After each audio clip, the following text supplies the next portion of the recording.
그래서 강의할 때 외에는, 강의할 때는 소소합니다만 초청축하거든요. 앉아서 합니다. 이해해 주시기 바랍니다. 제가 지금 너무 높은 데 올라와서 내려갈까 싶은데 그냥 내려해 주죠. 너무 높아.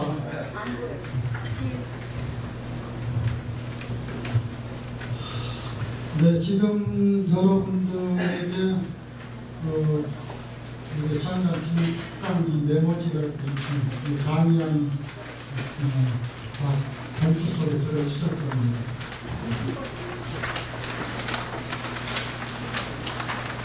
제목은 시는 만난다 그런 제목으로 했습니다만 사실 시뿐이 아니고 오늘 자리에 와 계시는 수필이나 소설이나 모든 문학 작품은 전부 만남에서 이루어진다고 생각하시면 되겠습니다. 사실 제가 분단하고 40년 이상을 분단 생활하면서 한 출판사에서 잡지를 2권이나 출간하는 그러한 이해는 참 보기 드뭅니다. 보기 드물다는 이야기는 전국적으로 문예지가 300종 이상이 됩니다.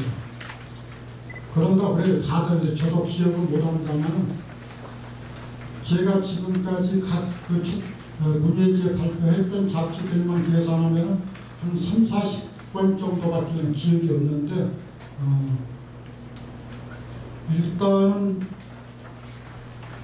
우선 잡지 낸다는 자체가 돈이 되는 게 아니잖아요. 그럼에도 불구하고 시 전문지와 종합 문예지 2권을 이 한국 문단을 위하고 이 문인들을 위해서 자기의 재산을 털어서 이렇게 출간한다는 자체는 어떻게 보면 문인들에게는 좋은 일이고 발행인에게는 괴로운 일일 겁니다. 아까 본인 입장에서는 고맙다 즐겁다 자꾸 그랬었는데 이제 잠깐 해보니까 그래요. 이제 조금 지나보면 아이고 내가 이거 뭐하라고 했나 싶어서 대개 10년 20년 이렇게 이상을 많이 못 버팁니다. 일반적으로. 그럼에도 불구하고 이렇게 마음을 다잡고 하겠다고 하는 박종래라는 시인이 저는 다른 사람 같으면 못하게 하겠는데 아까 박종래 발행님께서 왔으면 저하고는 같은 고향 순천, 고향 선후배간입니다. 그래서 기왕에 시작한 거 어떻게 하겠습니까? 열심히 잘해보라고 호주머니에 차값이라도 있으면 차라도 한잔 사주면서 격리할 수밖에 없죠. 우리 박종래 발행님께 앞으로 죽고 나서 하나 열심히 잘 하라고 뜨거운 격려 박수 한번 보내주십시오.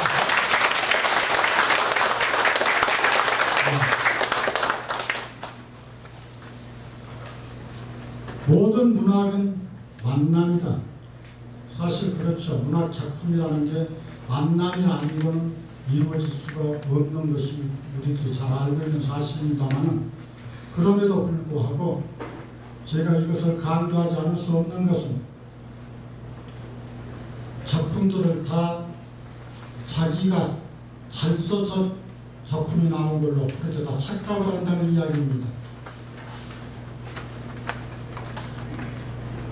제가 40년 이상 문단 생활하고 15권밖에는 못 냈습니다. 아직 시집을 15권밖에 못 냈는데 제 시집 목록은 맨 뒷면에 이런 제맨 뒷면에도 목록이 나와 있습니다. 참고하시고요. 우리가 내가 바람에 대해서, 별에 대해서, 꽃에 대해서, 아니면은 아버지나 파도나 모든 우주 삼라만상이 시적 대상으로서, 문학 작품의 소위 제재로서 내가 작품으로 만들어내기 위해서는 그와 같은 모든 우주 삼라만상과의 만남이 이루어지지 않는 작품으로 만들어질 수가 없죠.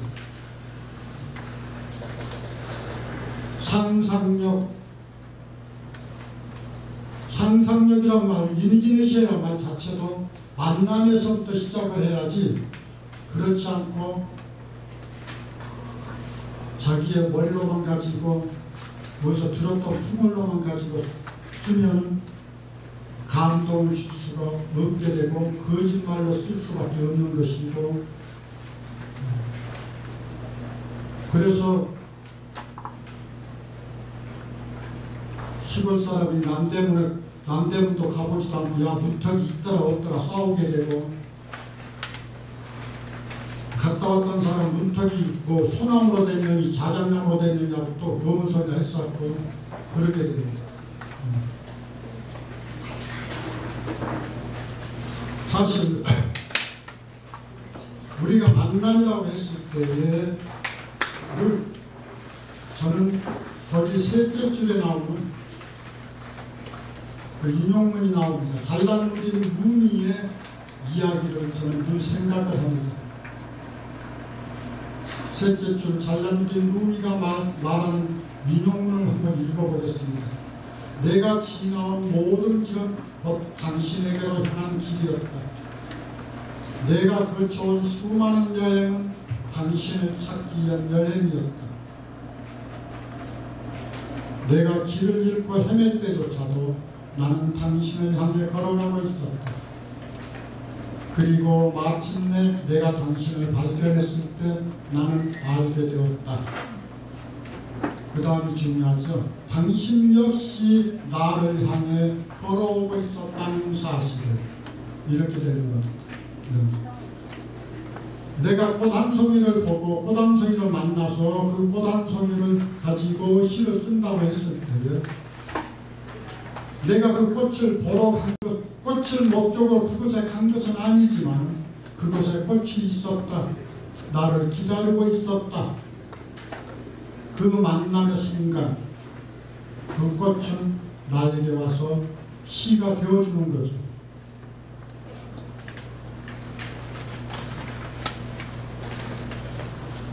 사실 잘난 누린 루미의 이 말처럼 우리는 세상 모든 이 우주 삼라만상, 생명이 있는 것이나 없는 것이나 모든 다 만나게 되고 그 만남이 이제 작품으로 만들어지게 되는데, 문제는 뭐냐? 제 경험에 의하면 고맙게 그 만남을 고맙게 생각하고 그 만남을 행복하게 생각하고 그 만남의 늘 정말로 신비로움으로 받아들여야만이 작품이 되더라는 겁니다. 예컨대 뭐 이런 게 있어, 뭐 이것도 꽃이야, 이것도 뭐 이런 식으로 부정적으로 해버리면 그 꽃은 나에게 와서 절대 작품으로 되어주지가 않죠. 신앙도 마찬가지죠. 모든 특히 예수님을 믿는 사람들에게 있어서의 그런 그 종교는 이제 크리스찬들, 저희 신부님들 늘 하시는 말씀이 있습니다만 무조건 믿어라, 무조건 따지지 마라, 이렇게 이야기하죠. 제가 해외에서 그 여행을 다니면서 저는 묘하게도 여행을 다니면 주로 부처님 쪽을 그쪽으로 많이 여행을 갔던 것 같은데, 특히 제가 티베트에서 만났던 사람들, 그 사람들은 온몸으로 머리에서부터 발끝까지 땅에다가 입맞춤을 하면서, 그러니까 오체투지라고 그러죠. 그러면서 자기가 원하는 곳까지 가게 되는데, 그 수행이 남들은 고행이라고 그러지만, 그래서 만나서 저희들이 물었어요. 얼마나 힘드십니까? 했더니 힘든다고 생각하면 못합니다. 부처님을 만나러 가기 위해서 저희들이 즐거운 마음으로 합니다. 물론 제가 티베트 말을 알아들어서 하는 말이 아니고, 이제 우리 가이드 통역을 통해서 이제 그런 말 묻고 듣고 이제 한 말이지만, 그래서 티베트 갔다 와서 10편을 썼습니다. 미얀마 법인으로 미얀마를 다녀왔는데, 미얀마에서도 정부가 그와 같은 똑같은, 특히 미얀마에서 가장 제가 감동적이었던 것은 모든 부처님 앞에 가기 위해서는 맨발이어야 된다는 것. 맨발처럼 아름다운 만남이 없다. 양말까지 다 벗어야 되고, 그래서 완전히 맨발로 그 뜨거운 바닥이지만 참고 견디면서 부처님 앞에 나아가는, 이와 같은 것들은 다 제가 이야기하는 대로 만남에 관한 그러한 이야기입니다. 거기 중간 밑에 보면 이태리 맹인 가수의 노래를 듣는다 하고 저의 그 대표작 중에 하나는 영혼의 눈이 나옵니다. 이 영혼의 눈은 여러분이 잘 알다시피 이탈리아의 오페라 맹인 가수 안드레아 보첼리를 또 쓴 시인데, 우리나라에도 몇 번 공연 왔었습니다. 우리들은 정상적이라고 생각하는 눈을 뜨고 바라보고 있는 사람들은 이 맹인 가수가 어떻게 노래를 통해서 우리가 보지 못한 것을 보는가에 대해서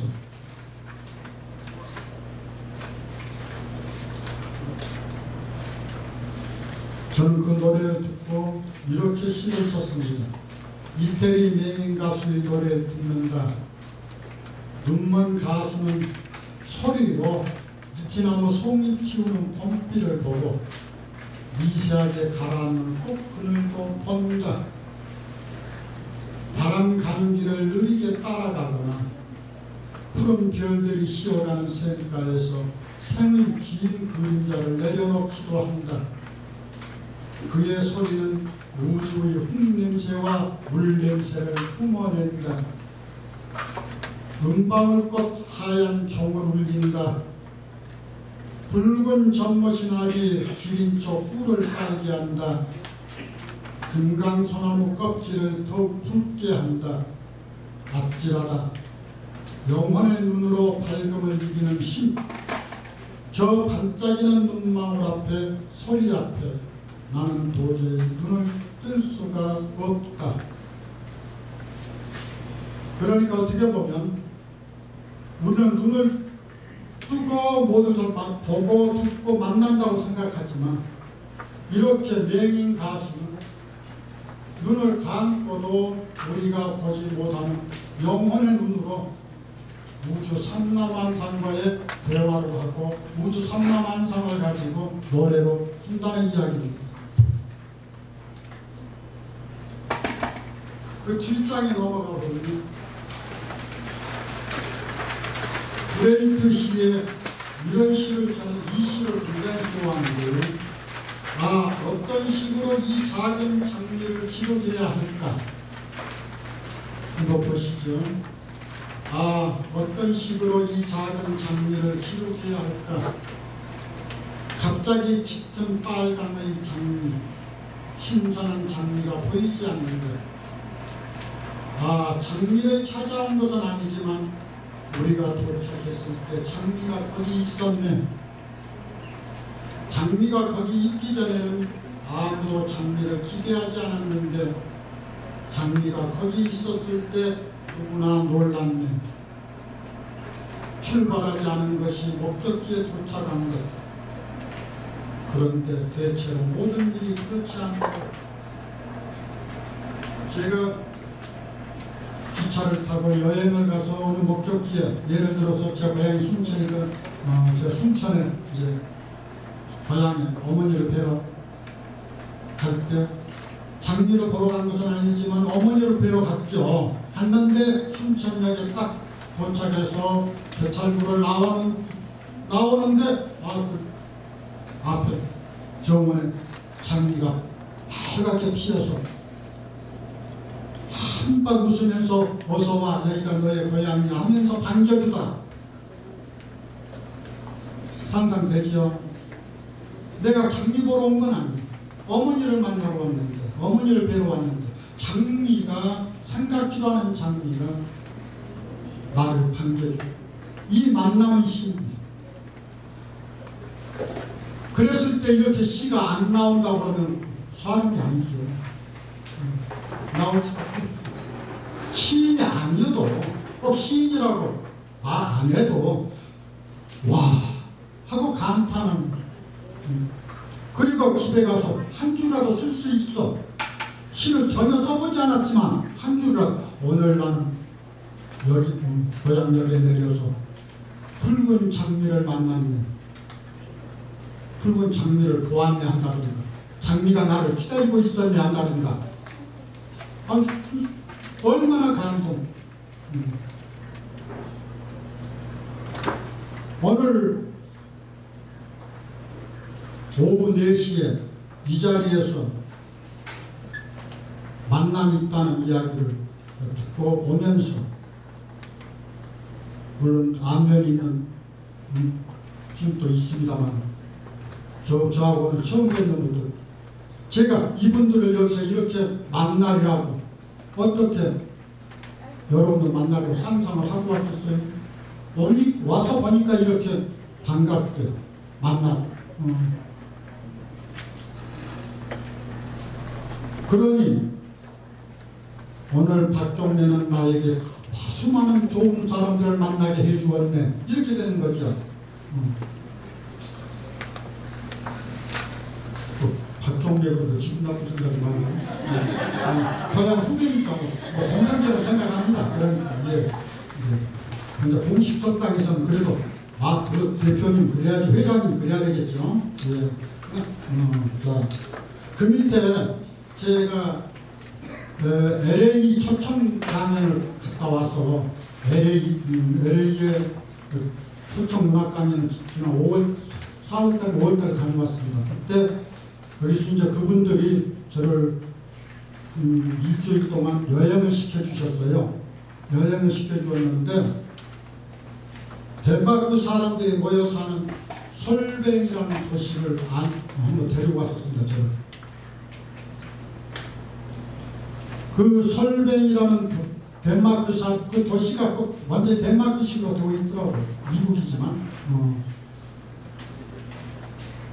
자, 덴마크 사람들이 모여 사는 도시 솔뱅에 갔네. 210여 년 전 세워진 산타 아이네스 성당에 들어가 잠시 묵주 기도를 드리고 마당에 나오니 뜰악 한쪽 양귀비꽃이 나를 환히 반겨주었네. 내가 이곳에 도착하기까지 얼마나 많은 별빛과 안개를 털어냈을까. 몇 광년의 바람을 온몸으로 받아내었을까. 양귀비꽃은 나의 볼에 입을 맞추어 주었네. 은은한 감촉이 촉촉했네. 나는 눈을 감았네. 이 눈물겨운 만남의 신비를 어찌할까. 사랑이여, 잠시나마 그대와 함께 있기 위하여 70평생이 걸렸구나. 양귀비꽃은 순천에도 있고 서울에 있고 어디도 다 있습니다. 근데 거기서 만난 양귀비꽃은 유별나게 더 감동적이었다는 것은 뭐냐, 아까 이 브레이트식으로 내가 양귀비꽃을 보러 간 게 아니고 단지 여행 삼아 여행으로 돌아다니는데 양귀비꽃이 저를 기다리고 있으면서 아이 사람아 진즉 한 번이나 오지 이제서 70년 걸려서 이제서 왔어? 이렇게 되는 거죠. 만남의 신비라는 것은 우리가 시를 쓰든 소설을 쓰든 시를 쓰든 자고 문학 작품을 만드는 데 있어서 정말 귀중한 하느님의 은총입니다.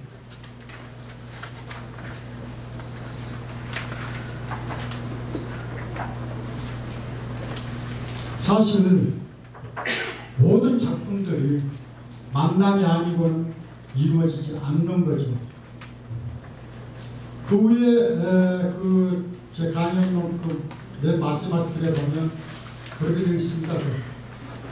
우주와 협동이 없으면 탄생되지 않는 게 문학 작품이고, 그래서 저에게는 저희 삶 속에 세 가지 신비가 있는데, 그 중에 첫째는 빛과 소리의 신비요, 둘째는 만남의 신비요, 셋째는 은총의 신비라고 이렇게 제가 고백을 하는 게 있습니다.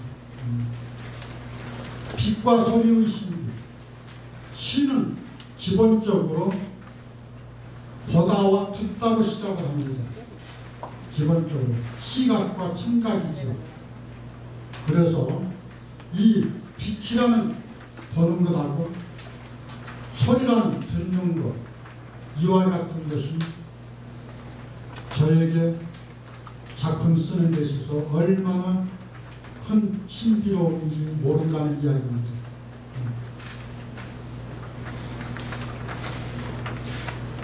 두 번째는 만남의 신비고, 세 번째는 은총의 신비라는 것은 이렇게 만나게 해줄 수 있고 작품으로 만들 수 있게 해주고 하는 것이 전부 제 의지가 아니라 우주 자연 삼라만상의 은총 덕분이다. 그렇기 때문에 우리 시인들은 내가 억지로 만들어서 쓰는 게 아니고 우주 자연 삼라만상이 불러준 것을 어떻게 잘 옮겨 쓰느냐, 옮겨 적느냐. 그러기 위해서는 겸손해야지요. 겸손하지 않은 사람에게는 좋은 시가 나오지 않습니다. 그래서 제 제자들에게 10가지 좋은 시 목록, 좋은 시가 되는 10가지, 그 다음에 좋은 시인의 10가지 장점, 뭐 이런 것을 제가 강의를 가끔 합니다만, 겸손한 시인의 시가 좋은 시다, 이게 있습니다. 모든 게 겸손하지 않으면 좋은 시가 써질 수가 없다. 우리 만남도 겸손하지 않으면 온전한 만남이 안 되지. 그래서 모든 시뿐만 아니고 모든 문학 작품은 만남에서 이루어지기 때문에 만남을 소중하게 생각하고, 저는 제 제자들에게 메모를 하라고 합니다. 이따 저녁에 가서 쓰지. 천만의 말씀입니다. 잊어버려요. 놀부가 동생한테 화초장 하나 뺏어가고 등에 지고 가다가 겨울 하나 딱 넘어가니까 잊어버렸잖아요. 헐떡 뛰다가 잊어버렸어요. 고추장 된장 아무리 장장 해도 화초장 생각이 안 나. 똑같습니다. 메모를 해야, 메모를 해놓고 가서 그 만남의 순간에 그 신비로움을 단 한 줄이든 단어 하나든 메모를 해놔야 그 다음에 작품이 되는 거죠. 그렇게 해서 만들어진 것이 오른쪽에 겨울 들판을 거닐며라는, 역시 낭송가도 또 많이 낭송하고, 이것은 문학과 지성사에서 문지에서 나온 시집서에 들어있는 작품입니다만, 가까이 다가서기 전에는 아무것도 가진 것 없어 보이는, 아무것도 피울 수 없을 것처럼 보이는 겨울 들판을 거닐며, 마지막에 보겠습니다. 겨울 들판이나 사람이나 가까이 다가서지도 않으면서 아무것도 가진 건 없을 거라고, 아무것도 키울 수 없을 거라고 함부로 말하지 않기로 했다. 가까이 다가서지도 않으면서 손을 잡아보지도 않고 그 손이 부드럽느니 끄끄럽느니 그런 소리 하면 안 된다. 우리가 가도의 추고라는 말을 잘합니다. 밀 것이냐 두드릴 것이냐. 그래서 우리가 작품 손질을 할 때 그래서 추고라고도 하고 퇴고라고도 하는 그 말이 거기서 나오는데 사실 그거 마지막으로 한마디만 하겠습니다. 우리가 작품을 쓸 때 밀 것이냐 두드릴 것이냐.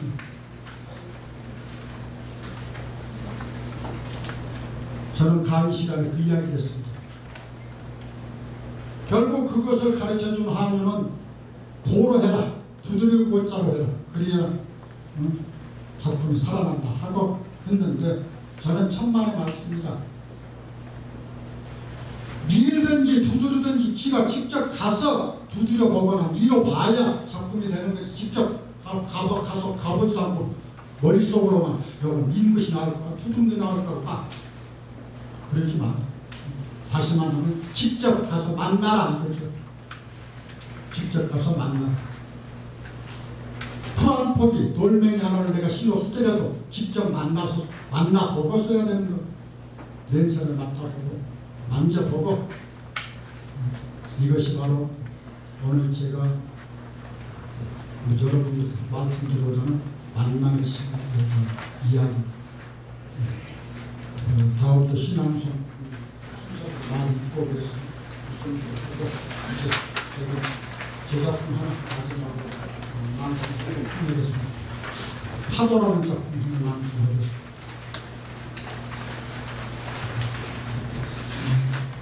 파도. 형님은 파도를 보면 내 안에 불이 붙는다. 내 쓸쓸함에 기대어 알몸으로 후대끼며 웃게지며 망망대해 하얗게 눈물꽃 이원에는 파도를 보면 우리 내 삶이란 눈물처럼 따뜻한 희망인 것을 파도를 보면 내 안에 불이 붙는다. 내 쓸쓸함에 기대어 알몸으로 부대끼며 웃게지며 망망대해 하얗게 눈물꽃 이원에는 파도를 보면 우리 내 삶이란 눈물처럼 따뜻한 희망인 것을. 감사합니다.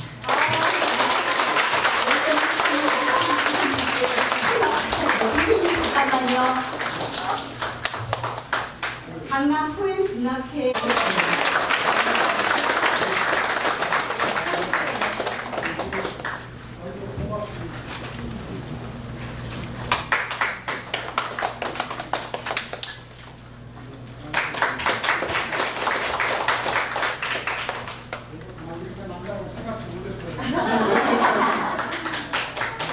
아유,